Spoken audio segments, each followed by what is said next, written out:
The Grims are a dangerous force. One or two of them, you know, they probably aren't going to do much damage, but you know, they have that very like zombie tendency. You may, if you see one or two, you should be worried because there's a lot more coming.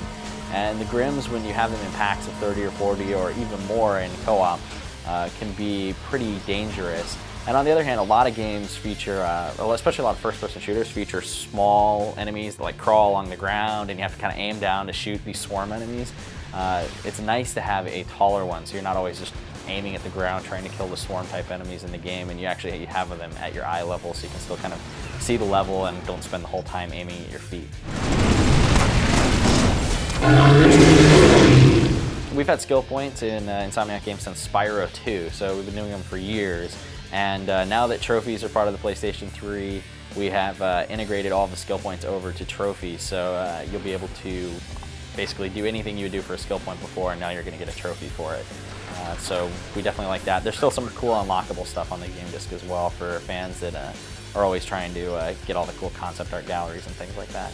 If you want to get the Platinum Trophy, you're going to have to get trophies across all 3 game modes, and that includes, you know, leveling up. There's one trophy that you don't get until you achieve the rank of Lieutenant, and you can gain experience towards that rank playing any of the 3 modes. So across all 3 modes, you gain rank, and that one will require you to play a little bit of everything. Some of the bosses don't require, you know, aren't just pump them full of lead to kill them.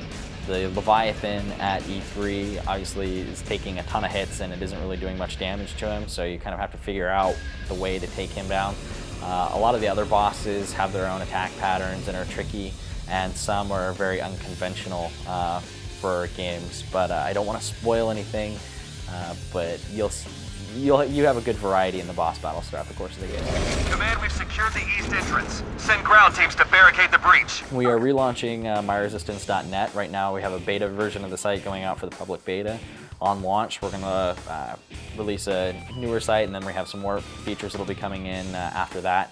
We have some really cool Facebook-style features. We've got a ticker that kind of shows you what people are doing. It'll eventually have in-game integration, so you'll see what your friends are actually doing in the game, and it will update you.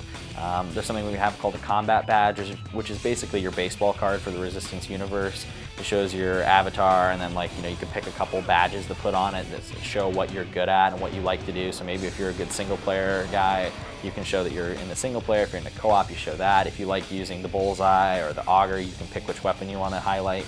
And these things unlock as you play through the game. So this integrates to the community site. If you've done certain things in the game, you'll have more options to put on your combat badge. There's a lot of things like that that we've designed and we think aren't really available on any other game website, in addition to near real-time stats and a bunch of new stat categories and things like that you'll be able to dive into.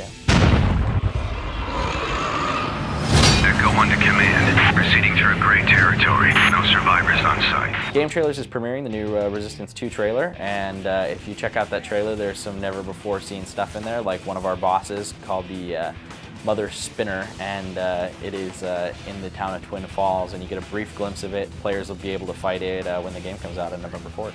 I'm excited about Gears as well.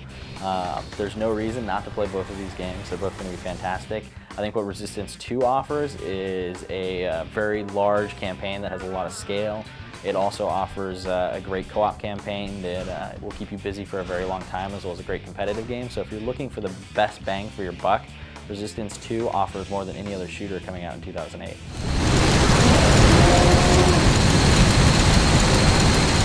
Resistance 2 will be available in North America on November 4th, and if you want to get access to the beta, which is going on right now, make sure you check out the Game Trailers newsletter.